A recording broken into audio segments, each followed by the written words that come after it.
बिस्मिल्लाहिर्रहमानिर्रहीम। अस्सलाम वालेकुम जी। लास्ट वीडियो में हमने फंक्शंस को डिस्कस किया था और उसी हवाले से आज ये हमारा नेक्स्ट सेकंड पार्ट है उसी ट्यूटोरियल का। उसमें हमने जो चीज़ें डिस्कस की थी मेन तो हमने फंक्शन का पर्पस और उसकी डेफिनेशन, फिर हमने उसकी कैटेगरीज़ को डिस्कस किया था और उसके बाद हमने दो जो मेन कैटेगरीज हैं इसकी कि फंक्शन विद रिटर्न टाइप और विदाउट रिटर्न, तो हमने उनको डिस्कस करने के बाद एक एग्जांपल भी की थी। तो अब हम उसी को कंटिन्यू करते हैं। आज हम जो डिस्कस करने जा रहे हैं वो ये है कि फंक्शंस के अंदर पैरामीटर्स किस तरह वर्क करते हैं और पैरामीटर्स हम क्यों यूज़ करते हैं और उसके अकॉर्डिंगली हम कुछ एग्जांपल्स करेंगे जी। मैंने जैसे कि बताया था कि फंक्शन के लिए अगर आपने कोई वैल्यू एज ए इनपुट देनी हो तो उसके लिए हम पैरामीटर या आर्गूमेंट को यूज़ करते हैं। तो जैसे हम फंक्शन से वैल्यू रिटर्न लेते हैं, फंक्शन के अंदर कोई वैल्यू अगर मौजूद है तो वो हम रिटर्न लेते हैं जब फंक्शन कॉल किया जाता है वहाँ पे, तो उसके लिए हमें रिटर्न यूज़ करना पड़ता है। वो क्या है, फंक्शन के लिए आउटपुट है, फंक्शन से बाहर अगर आपने कोई वैल्यू भेजनी है। इसी तरह फंक्शन के अंदर अगर आपको वैल्यू एज ए इनपुट देना चाह रहे हैं तो उसके लिए आपको क्या करना होगा, पैरामीटर या आर्गूमेंट यूज़ करना होगा। अच्छा, इसके हवाले से मैंने एक क्वेश्चन भी किया था। वो क्वेश्चन ये था कि हम इन वेरिएबल्स को जो हमने यहाँ पे डिक्लेयर किए हैं, लाइक इस तरह ये मैंने वेरिएबल एस यूज़ किया है, ये मैं रिटर्न क्यों कर रहा हूँ, मैं डायरेक्टली क्यों नहीं यहाँ पे यूज़ कर सकता। मुझे मेरा आंसर जो है इन दो नंबर्स का सम जो है वो इस वेरिएबल में तो मौजूद है, जब हम इसको एग्जीक्यूट करेंगे तो मुझे रिटर्न क्यों करना पड़ रहा है, मैं यहाँ पर डायरेक्टली क्यों नहीं इस फंक्शन को कॉल करने के बाद इस वैल्यू एस को डिस्प्ले करवा देता। इसका आंसर यह है कि हमारे जो वेरिएबल्स होते हैं उनका एक स्कोप होता है। वो स्कोप क्या है कि आप किसी भी वेरिएबल को जब किसी फंक्शन के अंदर डिक्लेयर करते हैं तो वो लोकल वेरिएबल्स होते हैं और वो उसी फंक्शन के अंदर एग्जिस्ट करते हैं, उस फंक्शन से बाहर वो एग्जिस्ट नहीं करते। जैसे कि मैं अगर यहाँ पे एक वेरिएबल डिक्लेयर कर लेता हूँ, जिस तरह चलिए हम इसी को यहाँ से कट करते हैं। ये मैं अगर चाहता हूँ इनको भी हम यहाँ से रिमूव करके यहाँ पे प्लेस कर देते हैं। अब ये एक्स और वाई मैंने यहाँ पे डिक्लेयर किए हैं, यहाँ पे इनको वैल्यूज असाइन कर रहा हूँ मेन फंक्शन के अंदर। मैं अगर चाहूँ कि मैं यहाँ पे इनको यूज़ कर लूँ, इनको ऐड कर लूँ, ऐसा नहीं होगा। क्यों? क्योंकि ये वेरिएबल डिक्लेयर कहाँ किए गए हैं, मेन फंक्शन के अंदर, और ये यहाँ पे वर्क नहीं करेंगे क्योंकि इनका स्कोप लोकल है। लोकल का मतलब है कि विद इन अ फंक्शन। इसी तरह अगर मैंने ये वेरिएबल एस यहाँ पे डिक्लेयर किया है तो मैं इसको इस फंक्शन की ब्रेसिस के बाहर यूज़ नहीं कर सकता। इस फंक्शन के अंदर ये वर्क करेगा, यूज़ होगा, वैल्यू सेव भी करेगा, वैल्यू रिटर्न भी करेगा। आप इसको यूज़ करते हैं, लेकिन अगर मैं इसको चाहूँ कि मैं इसको यहाँ पे यूज़ कर दूँ मेन के अंदर, यहाँ पे ये वेरिएबल वर्क नहीं करेगा। तो फिर हमें इसके लिए क्या करना पड़ता है, हमें फंक्शन को अगर कोई वैल्यू देनी है, यहाँ से हमारे पास वो मौजूद है वैल्यू, इस मेन फंक्शन के अंदर हम किसी दूसरे यूज़र डिफाइंड फंक्शन के अंदर वो वैल्यू भेजना चाहते हैं किसी भी पर्पज़ से, कोई भी उसके ऊपर हम एग्जीक्यूशन करना चाह रहे हैं, वर्क करना चाह रहे हैं, तो हमें क्या करना होगा, वो हमें एज ए पैरामीटर देना होगा, वो हमारा इनपुट होगा फंक्शन के लिए। इसी तरह हमने कोई काम फंक्शन के अंदर किया है, कोई भी हमने कोड लिखा है, उसके अकॉर्डिंगली हमें वहाँ से कोई वैल्यू, फंक्शन के अंदर से मौजूद वैल्यू हमें यहाँ पे फंक्शन कॉल कर रहे हैं वहाँ पे चाहिए। जिस तरह हम ये फंक्शन यहाँ पे कॉल कर रहे हैं, हमारा रिजल्ट सपोज कि यहाँ सेव है, हम यहाँ पे उसको डिस्प्ले करवाना चाह रहे हैं, तो हम डायरेक्टली इसको यूज़ नहीं करेंगे। उसके लिए हमें रिटर्न स्टेटमेंट, जिसको हमने आउटपुट भी कहा था, फंक्शन का आउटपुट, हमें वो यूज़ करना पड़ेगा। तो ये इसकी लॉजिक थी। अब चलते हैं, हम फंक्शन, ऐसा फंक्शन लिखते हैं जिसमें हमें आर्गूमेंट देना चाहिए। ठीक है, आर्गूमेंट के पैरामीटर्स के अकॉर्डिंग हम यहाँ पे एक फंक्शन लिखते हैं इंट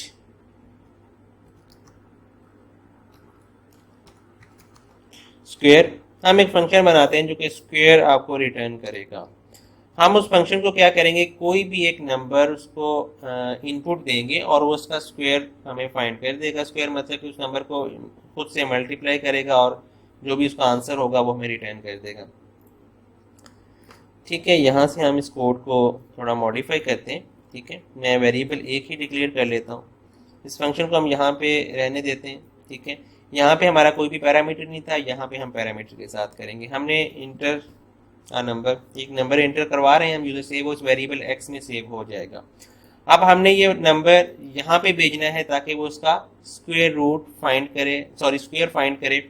तो अब हम क्या करेंगे, इनपुट के लिए या आर्गूमेंट के लिए हमें क्या करना है, हमें इन ब्रैकेट्स के अंदर वो वेरिएबल मेंशन करना पड़ेगा। लाइक इंट टाइप का हमारा नंबर होगा जिसको हम यहाँ पे एज ए इनपुट देना चाह रहे हैं। ठीक है, और उसका कोई भी नेम रख लेना है, कि मैंने इसका नेम रख दिया नम।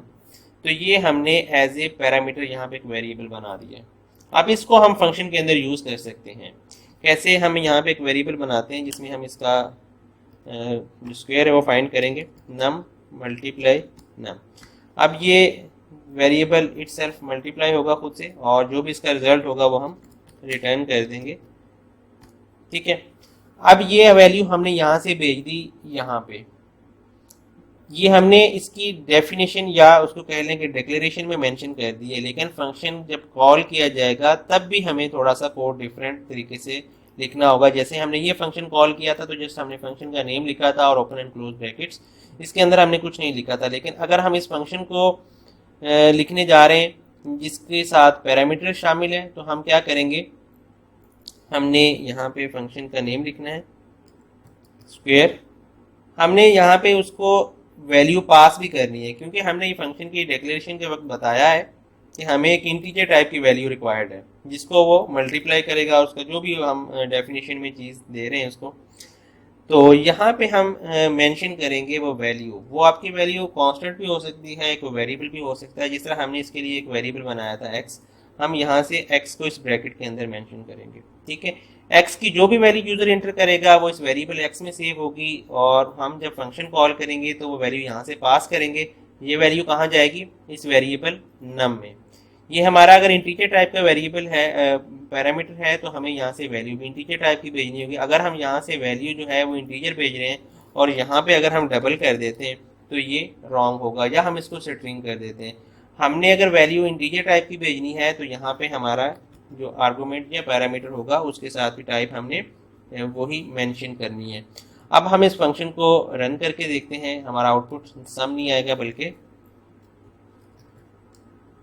स्क्वायर आएगा जी। ये हम कोड जो है इसको हम रिमूव कर देते हैं, क्योंकि ये वेरिएबल जो है यहाँ पे एग्जिस्ट नहीं कर रहे, तो इस वजह से वो एरर दे रहा है उनका जी। इंटर अ नंबर, हम जिस नंबर का अब स्क्वायर रूट फाइंड करने जा रहे हैं उस नंबर का पूछ रहा है। ये लाइन एग्जीक्यूट हो रही है आपकी, तो यहाँ पे हम इंटर कर लेते हैं लाइक 9। ठीक है, द स्क्वायर ऑफ नंबर 81। ठीक है, ये फंक्शन आपका एग्जीक्यूट किस तरह हुआ मैं मैनुअली थोड़ा सा आपको बता देता हूँ। वो ये कि आपने नंबर 9 इंटर किया, वो इस वेरिएबल एक्स में सेव हुआ, और फिर जब हमने ये फंक्शन कॉल किया तो ये वैल्यू एक्स ने यहाँ पे इस पैरामीटर के थ्रू इस वेरिएबल में भेज दिया और मल्टीप्लाई हुआ, और ये हमने रिटर्न स्टेटमेंट के थ्रू उसका आंसर रिटर्न कर लिया। ये जो हमारा फंक्शन हमने बनाया है अभी, इसमें रिटर्न भी मौजूद है। ठीक है, हम वैल्यू रिटर्न भी करवा रहे हैं, आउटपुट भी ले रहे हैं, और फंक्शन को इनपुट भी दे रहे हैं एज ए पैरामीटर। ये हमने सिंगल पैरामीटर यहाँ पे लिखा है। आप एक या एक से ज़्यादा जितनी आपकी रिक्वायर्ड हो अकॉर्डिंग टू आपका प्रॉब्लम स्टेटमेंट, आप उसको फंक्शन को पैरामीटर दे सकते हैं। और ये डिफरेंट डाटा टाइप के भी हो सकते हैं। ज़रूरी नहीं है कि आपने अगर ये फर्स्ट पैरामीटर इंटीजर है तो आपने इंटीजर ही देना है। आपको अगर रिक्वायर्ड है आप सेकंड पैरामीटर अगर आप डबल देना चाहते हैं तो वो भी आप दे सकते हैं, या आप अगर स्ट्रिंग है तो वो आप जिस तरह सेकेंड नंबर मेरा ये डबल भी हो सकता है, या यहाँ पे स्ट्रिंग भी हो सकता है, वेरिएबल किसी भी डाटा टाइप की आपका वेरिएबल हो सकता है।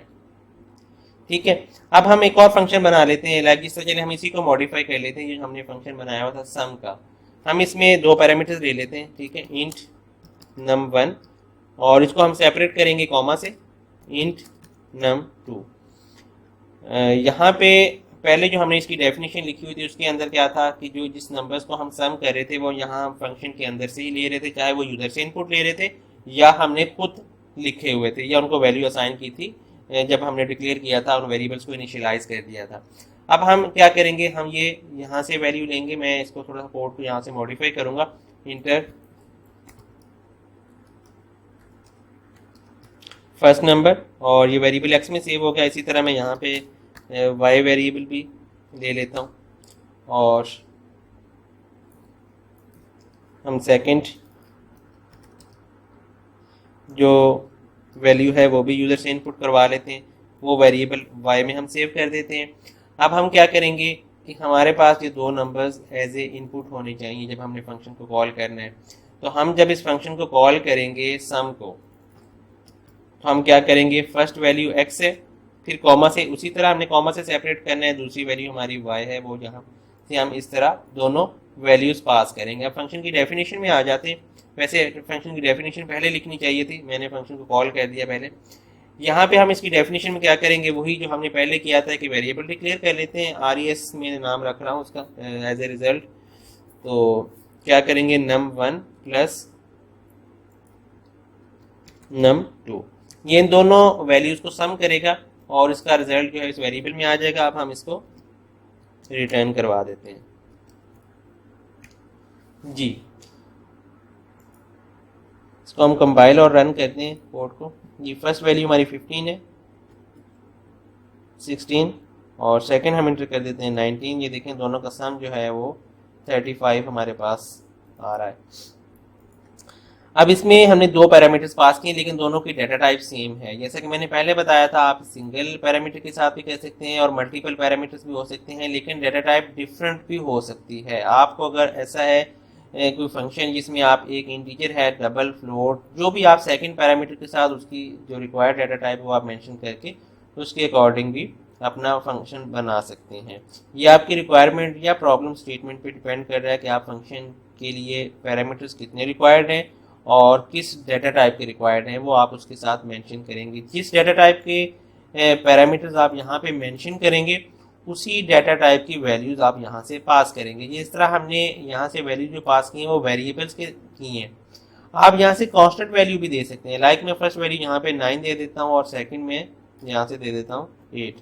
मैं ये कोड एग्जीक्यूट नहीं करता, मैं यूजर से इनपुट नहीं लेता, ठीक है। आप यहाँ से कांस्टेंट वैल्यू भी उसको एज ए पैरामीटर पास कर सकते हैं, क्योंकि इस फंक्शन को सिर्फ दो वैल्यूज रिक्वायर्ड है। पहली वैल्यू भी एज ए इंटीजर रिक्वायर्ड है, सेकंड भी इंटीजर रिक्वायर्ड है। फर्स्ट वैल्यू भी हमने इंटीजर दे दी, सेकंड भी इंटीजर दे दी। उसके ऊपर उसने क्या करना है, क्या डेफिनेशन फंक्शन की, वो दोनों नंबर्स को सम करेगा और उसको वैल्यू जो है वो इस वेरिएबल रिजल्ट में सेव करेगा और उसको रिटर्न कर देगा। अब हम इसको रन करके देखते हैं। ये देखिए हमने वैल्यूज दी थी 8 और 9, उसके अकॉर्डिंग इसका सम जो है वो 17 हमारे पास आ गया जी। तो ये था आज का हमारा लेसन, जिसमें हमने ये देखा है कि फंक्शन के अंदर पैरामीटर्स को क्यों और कैसे यूज़ किया जाता है, उसकी हमने एक तो डिफरेंट एग्जांपल देखी हैं। अब ये हमने इंडिविजुअली फंक्शन को एक एक चीज़ को हमने समझ लिया। अब हम प्रॉपर कोई प्रॉब्लम स्टेटमेंट लेते हुए इसमें फंक्शन को यूज़ करेंगे और उसके अकॉर्डिंग फिर मैं आपको एक्सप्लेन करूँगा कि कहाँ पे आपने प्रॉब्लम को एनालाइज करके फंक्शन को बनाना है और फंक्शन के लिए उसकी रिक्वायरमेंट के अकॉर्डिंग आपने फंक्शन की उसकी रिटर्न टाइप और जो है आर्गूमेंट पैरामीटर वो हमने किस तरह यूज़ करने हैं। तो उसके लिए मैं मज़ीद वीडियो बनाऊँगा। आज तक के लिए इतना ही। अल्लाह हाफिज़।